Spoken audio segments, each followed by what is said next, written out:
Good evening and welcome to the Twigs County Board of Education meeting. Thank you to our in-person and online communities and stakeholders for joining us this evening. It is my pleasure to call the Twigs County Board of Education meeting to order. Today is Tuesday, September 12th, 2023, and the time is 6:03. At this time, I'm going to ask Ms. Candace Jenkins and Mr. Troy Pearson III if you will come to the front. And they're going to lead us in the Pledge of Allegiance. I'm ask everybody to stand. After which we'll have a moment of silence.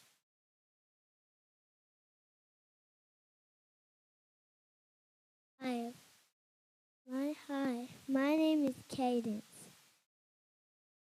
I'm a first grader. My teacher's name is Miss Pearson. Hello, my name is Troy Pearson. My grade is third grade. My teachers are Miss Anderson, Miss Thomas, and Miss Green.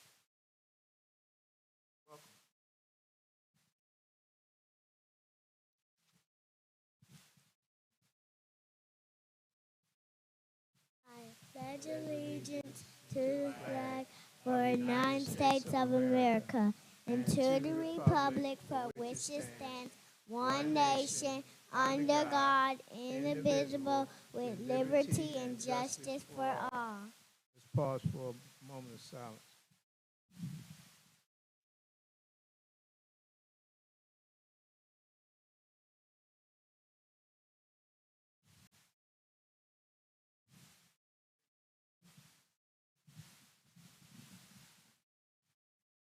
First and third grade?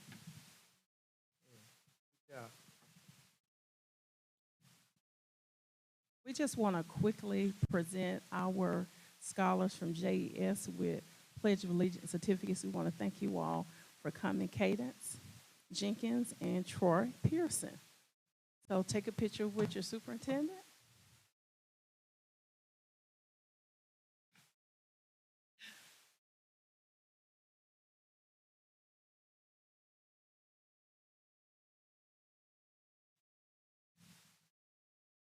All right, thank you. Thank you, students.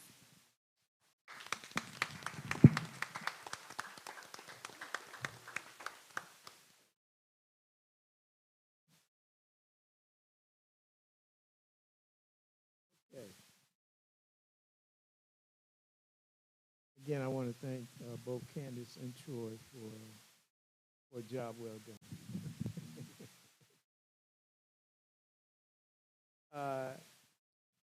At this time, the chair will entertain a motion to approve the agenda for Tuesday, September 12th, 2023.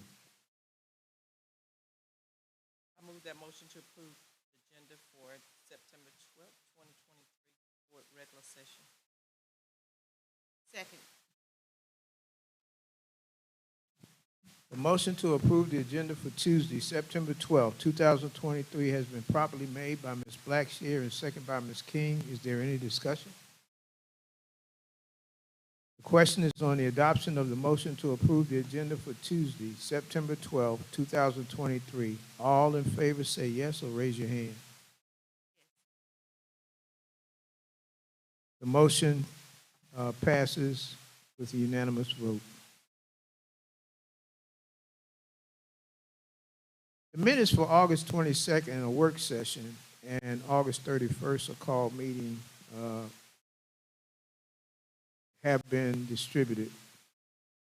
First, are there any corrections to the minutes for August 22nd, 2003 work session?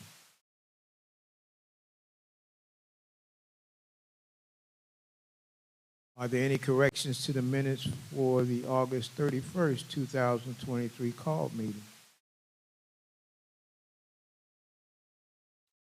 If there are no corrections, the minutes are approved for the August 22nd, 2023 work session and the August 31st, 2023 call meeting as distributed. This time, we'll get an ethics statement from Ms. Blackshear. Thank you. In accordance with regulations set forth by the Georgia Ethics Commission, it is the duty of every board member to avoid both conflicts of interest or interests of such conflict. Does any board member have any known conflicts of interest? Seeing none, Mr. Chair, we will proceed with our agenda. All right, thank you, Ms. Blackshear.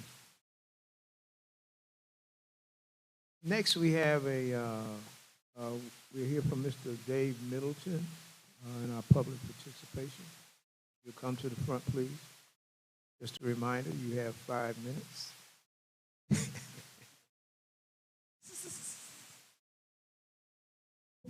asked if I could pull up the website so I can see it.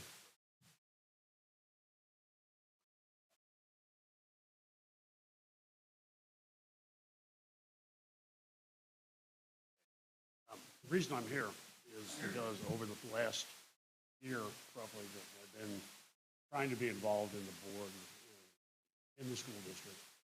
I've become concerned that we weren't complying with Georgia statutes and posting of minutes and agendas.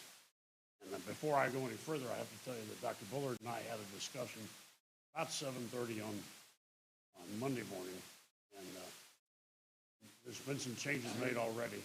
So, but I'm going to go over some of my concerns. If you go to the top of the Board of Education website or school district website, you can select board. You can do that. And there should be a schedule that comes up, a table that shows the meeting schedule. Pick the word meeting. That is meetings, yeah.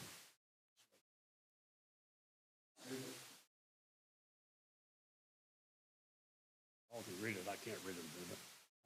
I'm guessing that unless there were some changes made today, here are my concerns. Up until Monday, we were seriously delinquent in posting minutes of the meetings. When I looked last time yesterday evening, we still were not posted after the June 13th meeting. So that's a concern I have. The other concern is when you look at the column, there's a column one here called, well, first of all, there's 3 columns, upcoming meetings, and it lists everything back to 2011. There is a prior meeting, which just repeats what I've done. But there's an upcoming column that's empty. When you click on upcoming, there's nothing in there. So it still shows nothing in there. So yesterday, before yesterday, that should have showed today's meetings. Mr. Bass, to refresh that screen.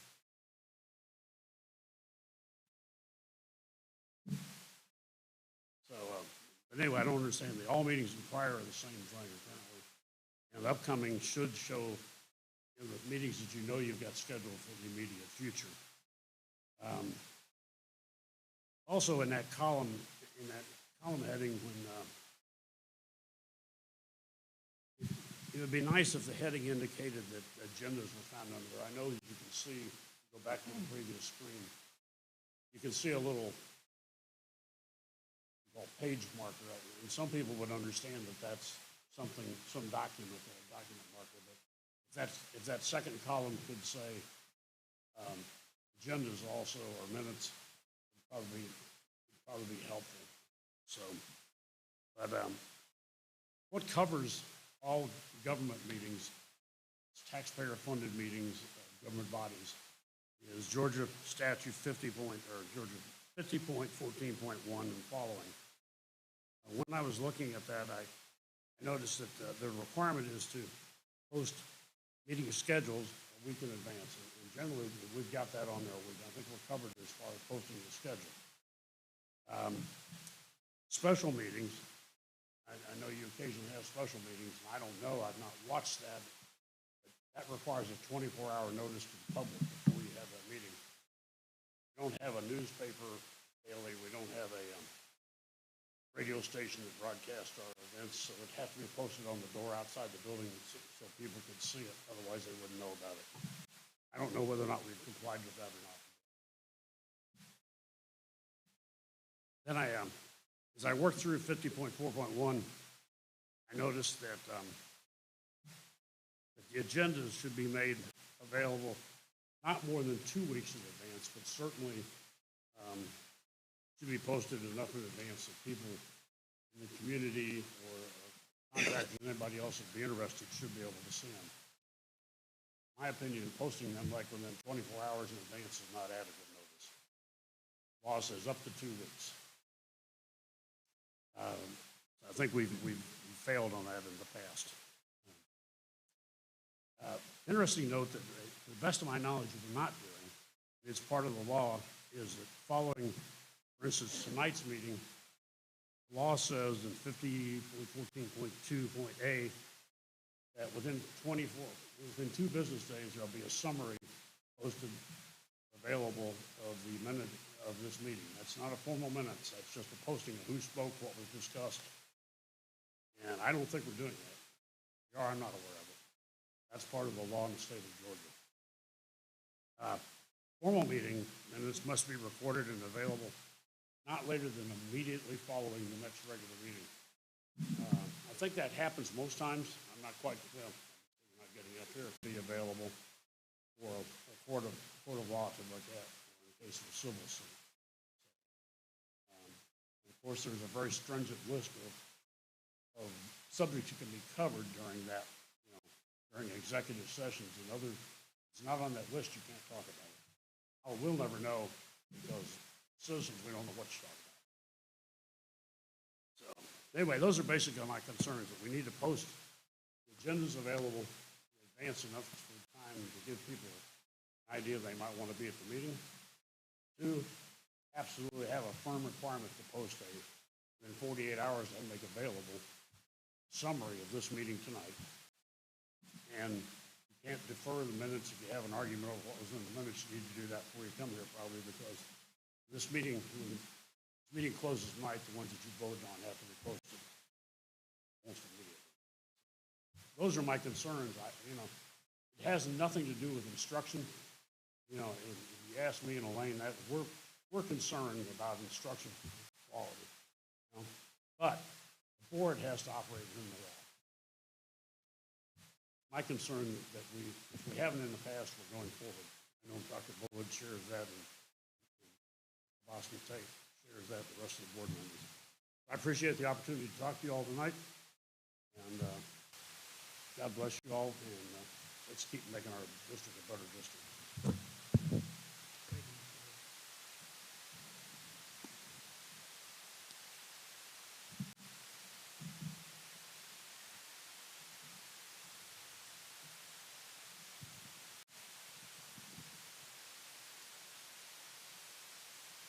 At this time, are there any comments from the board or remarks?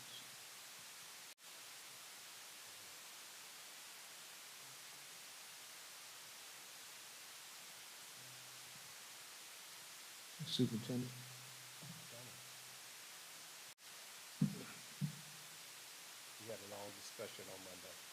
Okay.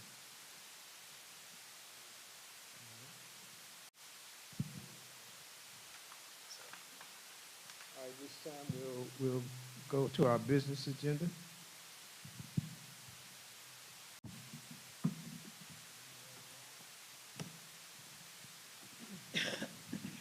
The chair will now entertain a motion to approve the district request.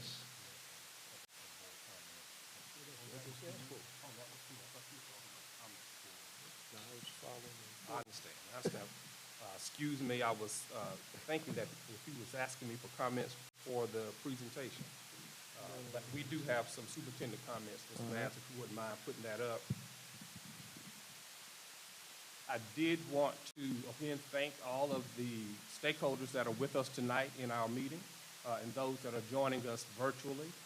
We have started a great school year this year. We're in week number 5, going into 6, and wanted to just make our parents and community members aware of some things that are ongoing currently right now, and also some opportunities for you to come out and support our students on this week. Right now, we're in the middle of diagnostic assessments, and we do those assessments at all of our school levels. And the reason we do that is at the close of the year, sometimes you have learning loss over the summer. So at the beginning of the school year, It's important to do a diagnostic of where students are performing so that teachers will know where to begin their instruction, and students and parents can also know where their students are starting the school year so that we can see their growth mid-year and by the end of the year. So those diagnostic assessments are happening at JES, at the high school, and also at the middle high school. The STAR assessment in reading and math is happening this week at the high school. The iReady reading and math assessments have been going on for a week or so over at JES, and the Beacon math and reading assessment will be happening this week for 3rd through 5th grade. And again, that's to assess those basic skills for our students. So parents, please make sure your students are in school this week. It's very important to get those diagnostics completed. Parents, we did send home a progress report on last week, Friday. And if you have not seen it yet, make sure you ask your scholar about that progress report. It did go home last Friday, so you should be able to see exactly how they've been performing for the first 4.5 weeks of school.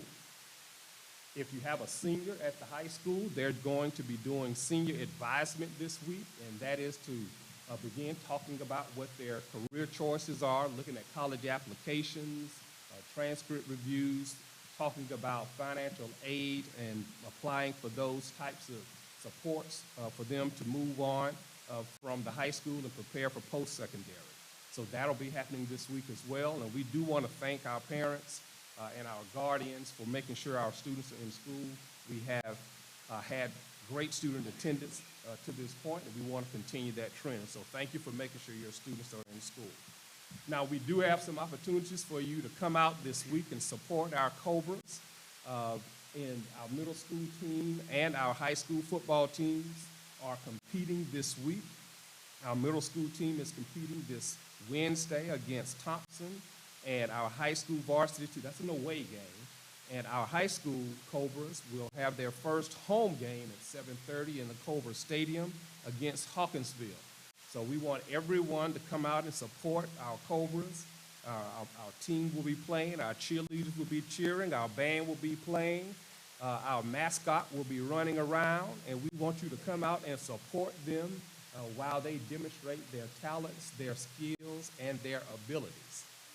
That is just as important in their school experience, and we want not just their teachers, but their community members to be out to support them. You can purchase your tickets in advance. You can purchase them tonight by going to gofan.com. GoFan, all lowercase, gofan.com. And when it comes up on your browser, it'll ask you what school you want. And all you need to do is put in Twiggs County. And it'll immediately go to the middle school game, to the high school games, and you pick the game that you want to purchase. And you can purchase right there online. So when you come to the ticket booth, you already have your ticket on your phone. You can just show it to the person in the ticket booth and gain entry into the game. So you don't have to wait until Wednesday or until Friday night to purchase your tickets. So again, pay close attention to those assessment times as well as these opportunities to come out and support our students this week. And Mr. Chair, I turn it back over to you at this time. Okay. Let me remind you all as well, on the 30th, which is a Saturday, the 30th of September, we're going to be celebrating another cohort of REACH candidates that will be indoctrinated into the REACH program, and those students with successful academics, attendance, and attitude and behavior at the end of their graduation will have an opportunity to have scholarship money for them to go to college. I think the scholarship money is up to $10,000. And so we want all of those to buy tickets for the REACH program. You can see those online. That's on the website. If you're interested in purchasing tickets, contact Ms. Woodley at the email address and the phone number at the high school to purchase tickets for tables to come out and support the REACH program. And that's on Saturday, September the 30th. That's on a Saturday evening. Good time. I think the REACH program dinner starts at 6, and it is semi-formal this year. So 6 o'clock, it'll be in the high school gymnasium. It'll be decorated beautifully. You don't want to miss it. It's an opportunity to really celebrate students and their trajectory towards their future. So we do our very best as a community to come out. Last year, I think we had over 250 community members who came out and supported our REACH candidates, and we definitely want to do the same or top that number on this year.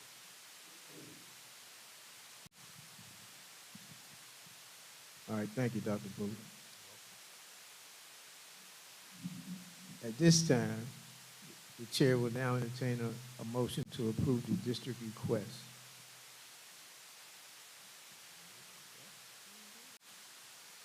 I'll review those for you, Mr. Chair, Vice Chair, board members. We do have a group of field trips as well as fundraisers that we'd like to present to you for your approval on tonight. And I'll go through them as quickly as I can, but you'll see them there on the screen and you have them in your packets. The program for exceptional children at our high school have scheduled a series of Thursdays from September through April in order to take their students to the Goodwill Center in Macon, and that's for transition and job training.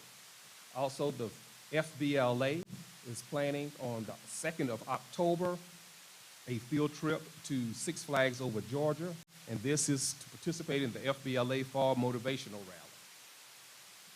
Again, the program for exceptional children on Thursday, the 2nd of November, would like to take their students to Monroe County Fine Arts Center, and this is to participate in the transition fair for students with disabilities.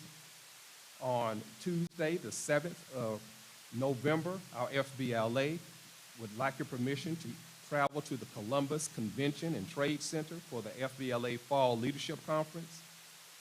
High school juniors and seniors on the 30th of November would like your permission to travel to a college fair at Mercer University for their college exposure and college enrollment opportunities. On Friday, the 8th of December, JES 3rd, 4th, and 5th grade teachers and students would like your permission to travel to Russell Auditorium in Milledgeville, and they'll be participating in an event where stories, drama, poems, and speaking and writing will be occurring. On the 9th, which is the Saturday of December, the Honor Society would like your permission to travel to the Salvation Army Dublin Service Center for a community service event, and the FBLA would like your permission to travel to the Region Leadership Competition at the Central Georgia Technical College, Monday through Wednesday, January the 1st through the 31st. The fundraisers that we'd like to get your permission on this month are the Twiggs County Middle School cheerleaders are going to be selling parts of a bow to purchase uniforms for the basketball season, and that will be the 13th of September through the 29th of September. Also, the SGA for the middle high school for the 13th of September through the 13th of October would like to have a chocolate sale in order to purchase t-shirts, uniforms for the year. The Twiggs County Middle School Junior Beta Club would like to sell boiled peanuts at the home football games and sell popcorn at the home basketball games. And again, they're using those monies for trips, competitions, projects that they'll be doing throughout the year. The JES Beta Club like to have a fundraising program from the beginning of September 13th through the end of the school year in June, and that's Adopt a Beta member, and they'll be soliciting community members from the school, home, and community to adopt them as Beta members, and those funds will be used to fund their national, their state, and their leadership summits and conferences. The JES staff would like to have a PBIS fundraiser the 13th of September through the end of the year, the 30th of May, and they would like throughout the year to have a dances, hat day, a shades day, a talent show, and PBIS concessions. And they'll do that in the JES gym and classrooms, and those funds will be to fund the PBIS celebrations for their scholars who do well with their PBIS program. The Twiggs County High School would like to have a $1 hat day on the 15th of September, and that's from the National Honor Society, and they'll use those funds for their club and to purchase shirts for their club. Also, the Twiggs County Middle High School FBLA would like to have a Krispy Kreme donut sale, as well as participate in the home basketball games, a raffle for the home basketball games, and sell two season passes by the Strike Force Booster Club, and this is on Wednesday, September the 13th through Friday, October the 6th, and Monday the 18th of September through Friday the 20th. Twiggs County Middle High School, FBLA, would like to have a fundraiser of pie and administrator, and Ms. Woodley is going to be the administrator that they're going to pie.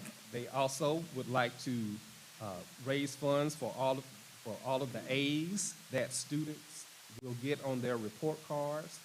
Family members and community members will be asked to donate funds for all of the A's that they earn in their classes, and also to have movie on the lawn.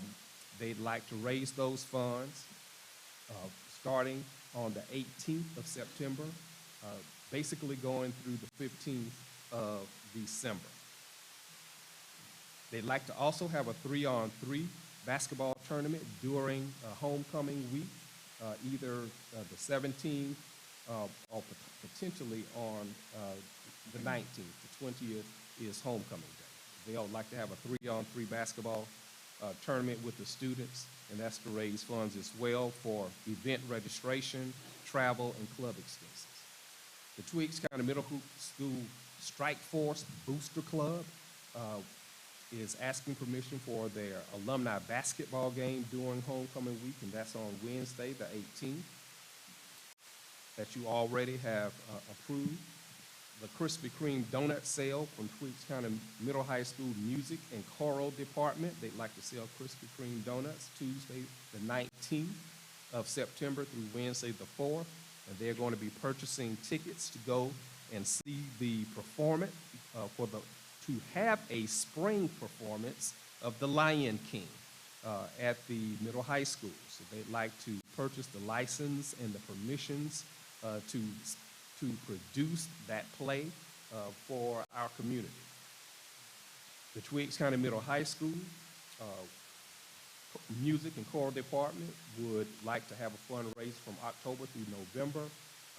Pick a date to donate calendar. Again, this is to raise funds for the Lion King production that they are planning to produce for our community in the spring. The Twiggs County Middle High School FBLA have 3 additional fundraisers that they'd like to conduct from November basically through the month of February, and that is a dodgeball game, to sell Crush Grams during February, and Valentine's Day gift drawings during Valentine's Day season. And again, they'll use those funds for event registration, travel to their different FBLA events, and club expenses. Board Chair, board members, those are the field trips and fundraising requests that we request your approval on tonight.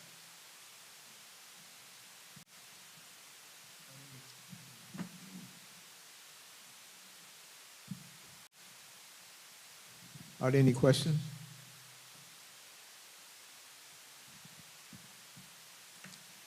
I will now entertain a motion to approve the district request along with the fundraisers. I'll make that motion. Can I get a second? Second.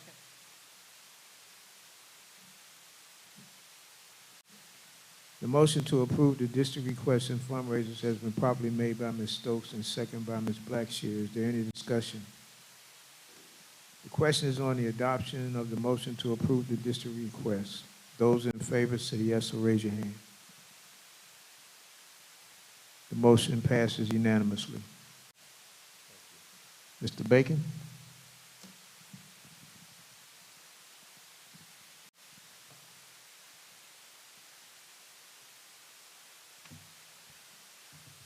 Good evening, Board Chair Christoffen, Vice Chair Rouse, board members, audience, and colleagues. Tonight, I'd like to present to you our second opportunity to look at facility use policy, KG. But first, we're a district with a vision, generating excellence, one team, one goal, with the mission to inspire, challenge, and to prepare all of our students to compete globally. Facility policy KG is aligned to our strategic focus areas, 1 and 2, learning and wellness for all, and excellence ahead academics, facilities, and opportunities. As a reminder, the facility use policy review team consisted of a diverse group of members of the staff and here, where our assignment was to look at all the facility use policies around us, look what worked well for us culturally as a community, as well as those things that we needed to change as part of our ongoing process. So a draft policy was created by this team. Our intent was the following. We wanted to streamline the approval process. We wanted to protect the district's interests by decreasing our liabilities. We wanted to capture the true costs of renting our facilities and related services. And we wanted to provide better customer service and feedback to those who use our facilities. During the second phase of the policy review, we had public comments. So the policy was put out there for public comments. A copy of one citizen's public comments were given to you in the board package for your review. And to summarize the concerns of the citizen, the first one was the use of our facilities for funerals. They felt that could have a negative effect if the student had to go to a funeral and then come to school the next day. The second issue that the citizen brought up was that of searches in our facilities for rental use. What are our procedures, and due to the nature of what's going on today, that there should be some sort of searching of people using our facilities.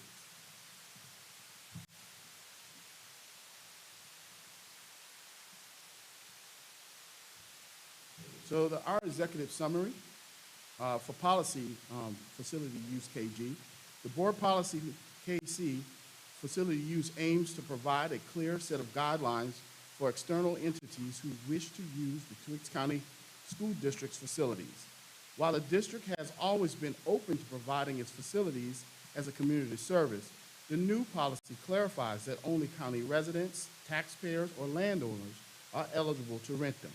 The policy outlines specific hours of rental agreement and the use of auxiliary facilities such as the kitchen. It also provides details on timelines for submitting application, the district's response to inquiries, and the handling of fees. The policy comprises of several significant components, including the requirement of liability insurance for anyone renting our facilities, events with over 50 attendees will require the presence of a security officer. The approval process will be more efficient, with the superintendent having the authority to approve facility agreements for single use. Multi-use will still require board approval. There will be a new section that governs the renting out of facilities. During public comment period, a citizen submitted a proposal asking that the district implement a comprehensive safety policy that includes the use of metal detectors, searches by uniformed law enforcement officers. The citizen also expressed concerns about the school use for funerals. To address these concerns, we have created a B version of Policy KG for the Board of Education to review. So, submitted to you last week was version A. which was the original version that we for our first reading. And then we have version B that we sent out to you. According to our lawyers, we would not have to review the whole process, go through the whole process, that this was an acceptable way of introducing this proposed change to the board. So if you look at item 11 of policy use KG, it says all events with planned attendance of 50 or more will be charged a security fee. We added the following. Attendees will be subject to search and safety protocols deemed necessary by the school district. So those are the two differences in the policies that you'll be looking at tonight between versions A and versions B. Are there any questions? I do want to address one issue. One board member did ask about fees. So fees will not be structured until the board approves this. If the board decides to approve this policy this evening, that would then dictate us going back and reconfiguring our fee schedule to bring back to you for approval. Are there any questions?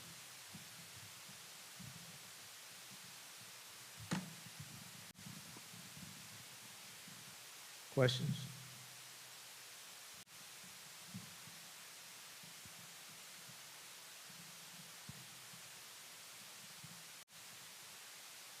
The chair will now entertain a motion to approve the facility use policy.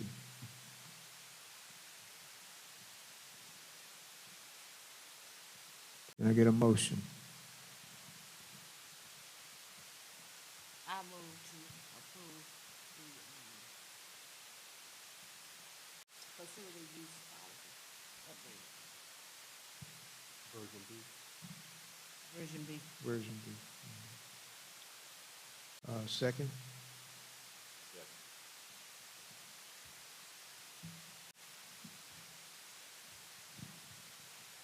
The motion to approve the facility use policy version B has been properly made by Ms. King and seconded by Mr. Rouse. Is there any discussion?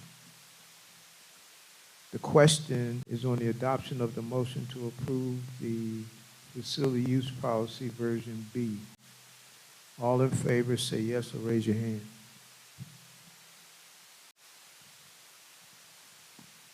Okay, the motion passes unanimously. Thank you, Mr. Baker. Thank you, sir. At this time, Ms. Jenkins, I guess, and then Ms. Dr. Simmons, they'll be giving a presentation on the handbooks revision. Ms. Jenkins. Good afternoon, Board Chair, Mr. Christopher, Assistant Board Chair, Mr. Rouse, Ms. Blackshear, Ms. King, and Ms. Stokes, and my esteemed superintendent. I am coming back to you with the handbook changes for Jeffersonville Elementary School. And before I do that, I just want to remind you that we are a district with a vision, and our vision is to generate excellence, one team, one goal. And we are also a district with a mission, which is to inspire, challenge, and prepare all students to compete globally. I also want to remind you that our handbook changes are aligning with our strategic goals, which are learning and wellness for all, as well as doing things the Twigs way.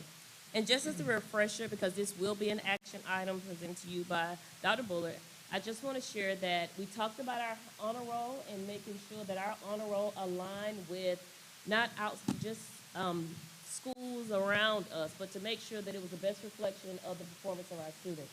And so our AB honor roll will be A's and B's, which means our students can have A's and B's, but they must have an A in all their core subjects. Our principal's honor roll will be 95 and above, and then our honor roll will be 90. And so we just want to make sure that we reflect the greatness that our students are performing and share their success story. In addition to that, we talked about attendance, and so at JES, one of the most notable changes will be that if our students are out of school more than 5 days, that we will not allow more than 5 handwritten notes by parents. We want to make sure that our students who may be suffering from additional illness get a chance to get in front of a doctor or someone that can provide them some medical attention, and so we're moving from taking an abundance of handwriting letters and ensuring that we just take 5 from our parents. We want to make sure that our students are well and healthy, and that when the opportunity for them to go to the health clinic that's locally here, that they will explore that opportunity when sickness should arise. We also want to remind you that the changes that we presented to you a couple of weeks ago were in reference to the bus transportation. Then we go to discipline. Now, we have great students at our school, and occasionally, very few and far between, they make the wrong decisions, but we like the fact that because you all allowed us to have this opportunity to have in-school suspension, that our students don't have to leave our campus, but they can go just down the hall so their teachers can come and check on them and make sure that they have an extension of learning there. They may be away from their peers because of their behavior, but they will be loved on by their teachers and educated in our building. And so they're not just going home for every incident that occurs.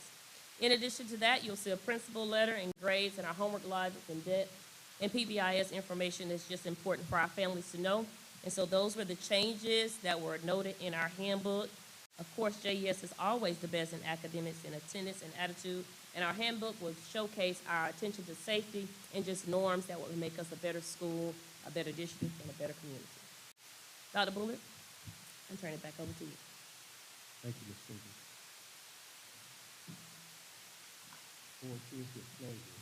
If you want to entertain a motion at this time for JES by itself, or if you'd like to stand for here, starting middle high school, and then ask for it.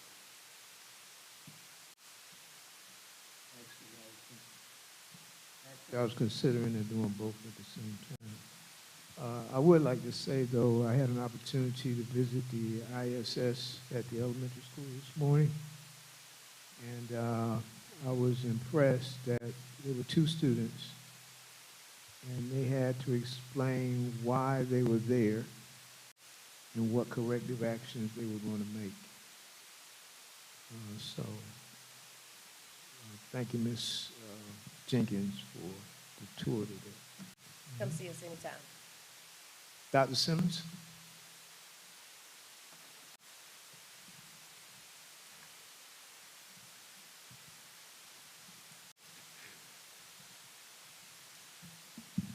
Good evening to Board Chair Kostarfin, Vice Chair Rouse, Ms. Blackshear, Ms. King, Ms. Stokes, Superintendent Mac Bullard, all of our guests, constituents, those viewing at home, and those here with us today. I would like to thank you for the opportunity to share with you our changes that we are proposing for the Twiggs County Middle High School Student Handbook for the upcoming year.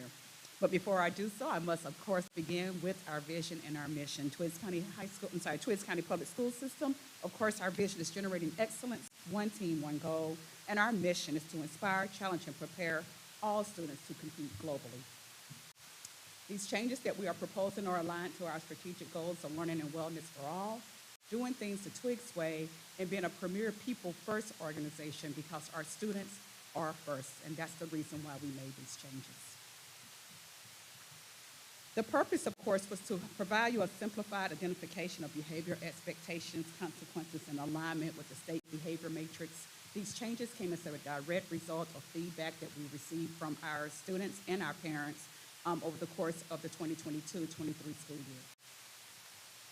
The what they were asking for was clarity in terms of understanding and compliance, alignment to ensure consistency with state behavior matrix that's provided, empowerment to provide a common reference for students, parents, and staff for a common understanding with a clear link between behaviors and consequences, a progressive approach from minor to major infractions, and emphasis on restorative actions and learning opportunities.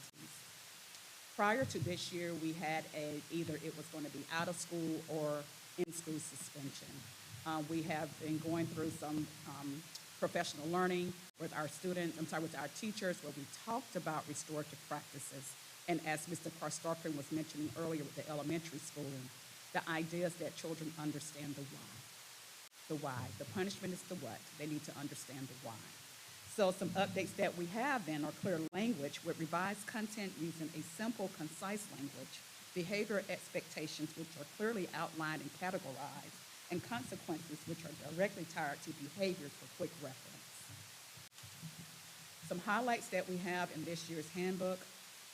As shared with Ms. Jenkins, we are so very excited about the district's initiative to have a concise, streamlined attendance and tardy policy from kindergarten through 12. So when we talk about expectations, as Ms. Jenkins referenced earlier, she's actually referencing state code where it talks about those 5 handwritten letters that parents can send in. It's the same policy K through 12. So that parents know, of course, we know that everything doesn't require a doctor's excuse. You can have those 5 letters, but after that, we're going to have to require a doctor's note from them because children need to be in school, as you can see by the graphic. We need them there with us. In addition to that, we do have our new tardy policy. I was sharing with Superintendent Bullard that when we first implemented the tardy policy, I think I had about 25 children that were getting tardies because it was new to them. Our second week of doing the tardy policy this past week, we only had 5. We actually had 8 kids because 3 didn't come last week, and we give them that restorative action to be able to come the following week. And so we only had 5. So we're very excited that it's working for us, and it's the idea, again, of the why and not the what. In addition, we do have that K-12 transportation policy that we're very excited about. It again allows for that concise information that's being shared so parents understand whether it's a first grader that makes a mistake on the bus or a 12th grader. It's very clearly outlined in terms of what's going to be our next step in our practice. And so I do give a shout out to Superintendent Bullard for making sure that happened, and Mr. Austin for his transportation department. So thank you for that. The student dress code policy was not new, but one thing that we did do was we made it more visible for parents. So nothing changed about the student dress code except for I did insert they can wear Crocs. They were going to wear them anyway. And so we went ahead and made it part of our policy so there would be no question. But one thing that we did do, the information we received is that the communication needs to be timely. And so we made sure that by the end of June, the community knew the dress code policy, there were no changes to it, so that parents can respond accordingly so that when they came to school, we would not have the issues with dress. The progressive discipline approach aligns to what we were saying about the restorative practices that we have implemented at the middle high school, and our progressive discipline comes directly from Godot's discipline matrix. So you will see with Godot, they have a level 1, a level 2, and level 3. The matrix is a part of the handbook, so parents can look at the matrix and see this is what this constituted, and that's why this is the consequence that's assigned to it. And so that allows for us to have consistency in expectations and consequences across the schools from 6 through 12. And then the next slide is just an example again of the matrix that was shared with you. And the matrix was last updated in 2020. Again, the why, because students have a clear understanding of behavior expectations, parents are better equipped to support their child's behavior choices, and it strengthens the homeschool partnership for positive behavior because parents know exactly what it is that the school is thinking in our why. Students know, so everyone is on one accord. The benefits and outcomes are improved student behavior in school climate, reduced misunderstandings and conflicts, a positive impact on academic performance, clarity and alignment, and it supports positive behavior in a supportive learning environment. And of course, everything that we do for our great why, which is the students of Twiggs County Public Schools. We are so very proud of the fantastic year that we are having thus far, and we present these changes to you for your approval. Dr. Bullard. Thank you, Dr. Simmons.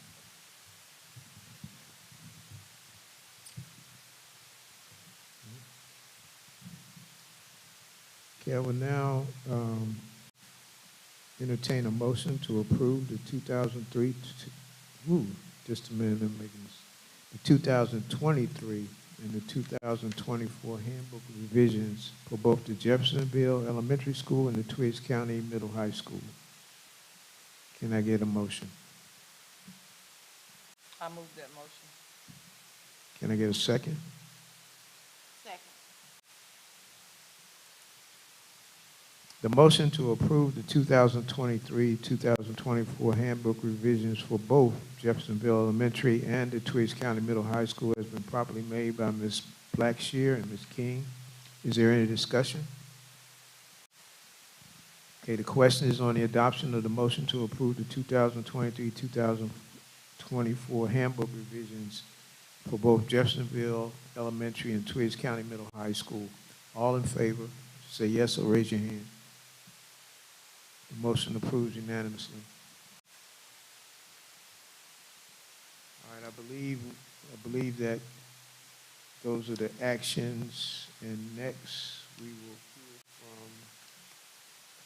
Let me see here, I lost my agenda. Oh, Miss Drummer. No, not Miss Drummer. Miss Denson. Sorry.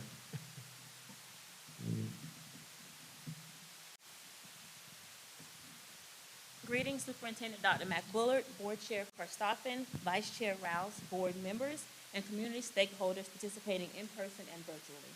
This evening, I would like to share with you the FY24 CTAE grant allocations. Before I begin, I would like to share with you that we are a district with a vision of generating excellence, one team, one goal, and a mission to inspire, challenge, and prepare all students to compete globally. In our state allocations, they align with strategic goals: 1, learning and wellness for all, and 2, excellence ahead, academics, facilities, and opportunities.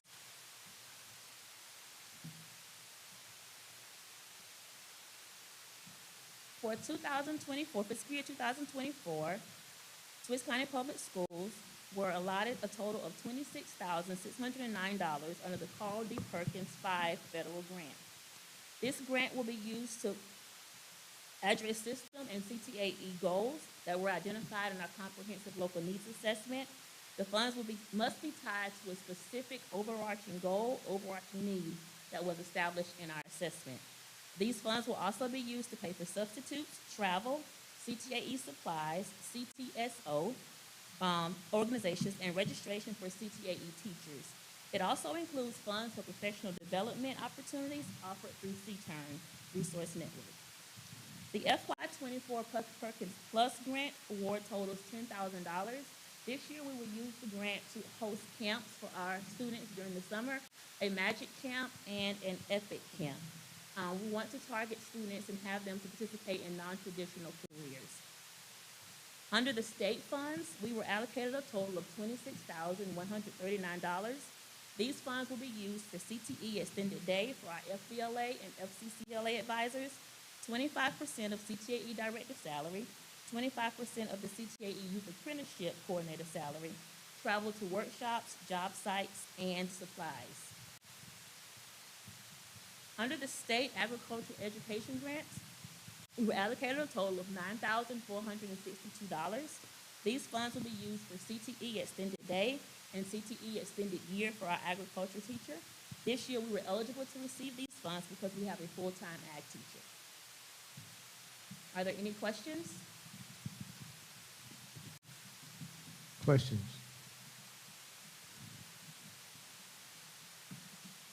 Thank you, Ms. Denson. Thank you for the opportunity.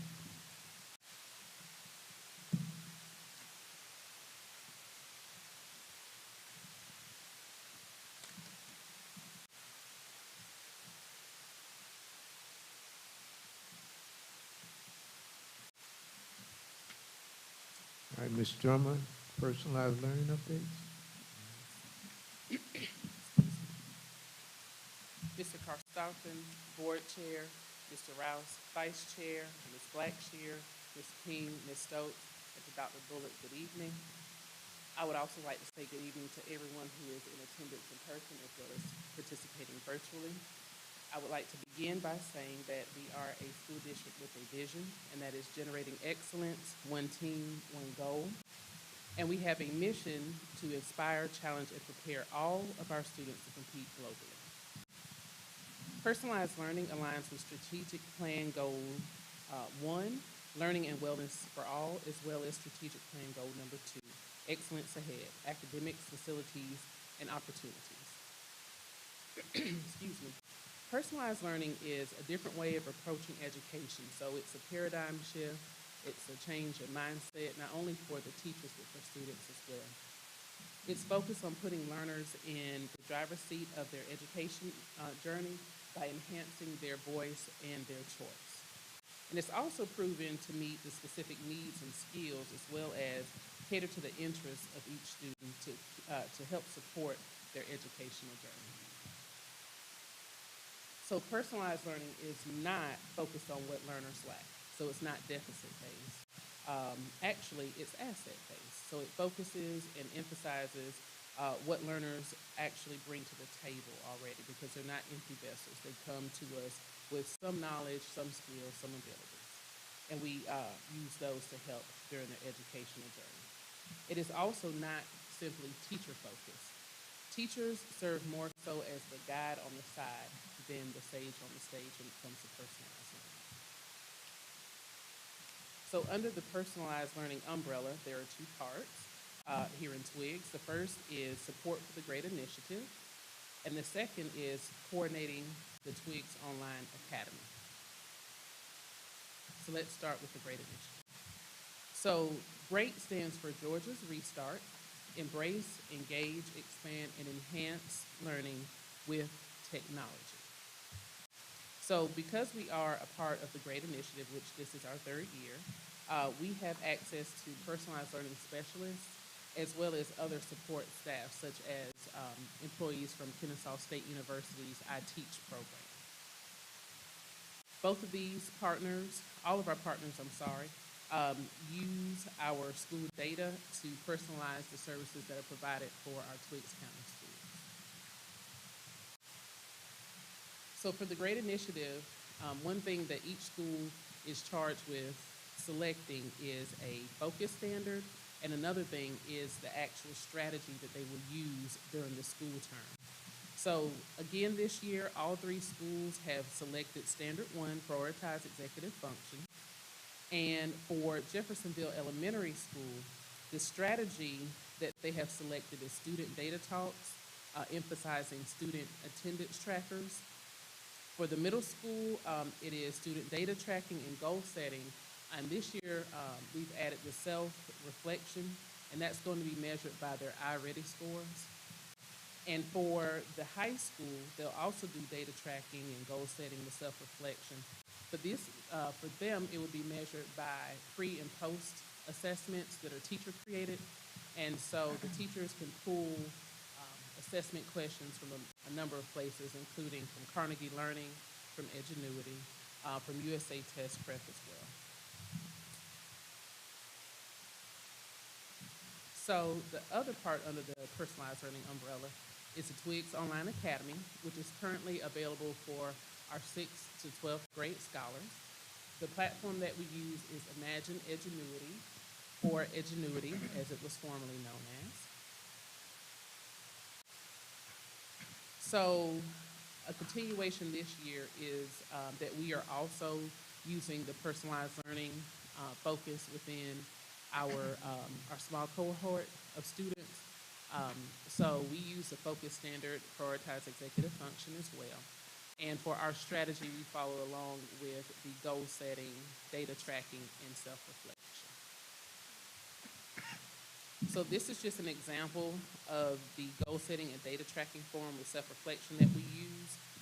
We check in about every 3 weeks just to look at the goals that have been set. So when we first start, our scholars set a goal for their classes, and then when we check in, we just look at the progress towards that goal, so like a progress monitoring meeting. This is the second part to the document that we use with our online scholars. Are there any questions? Questions? At the present time, how many online students do you have? We have 9. We have 2 seniors. We have 2 seniors, 2 juniors. We have 3 sophomores. We have 1 freshman, and we have 1 6th grader.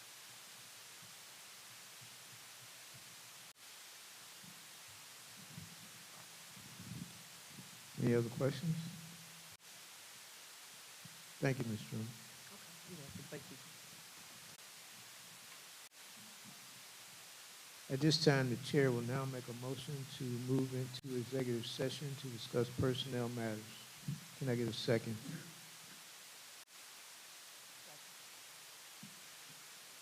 The motion to approve the move into executive session to discuss personnel matters has been properly made by the chair and seconded by Ms. Blackshear. Is there any discussion? The question is on the adoption of the motion to approve the move into executive session to discuss personnel matters. All in favor, say yes or raise your hand. The motion passes unanimously. At this time, we'll go into executive session. Thank you all for coming.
All right, I make a motion that we return from executive session.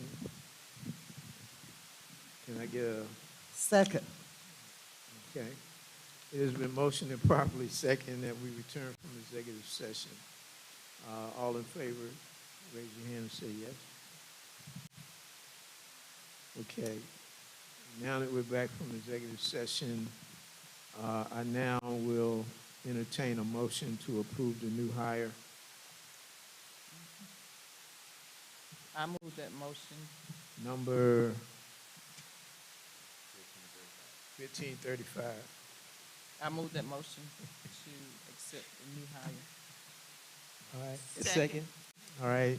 The motion to approve the new hire has been made by Ms. Blackshear and second by Ms. King. Is there any discussion? Okay, the question is on the approval of the adoption to approve the new hire. 1535. All in favor say yes or raise your hand. The motion passes unanimously. Is there any other business that needs to be discussed? If not,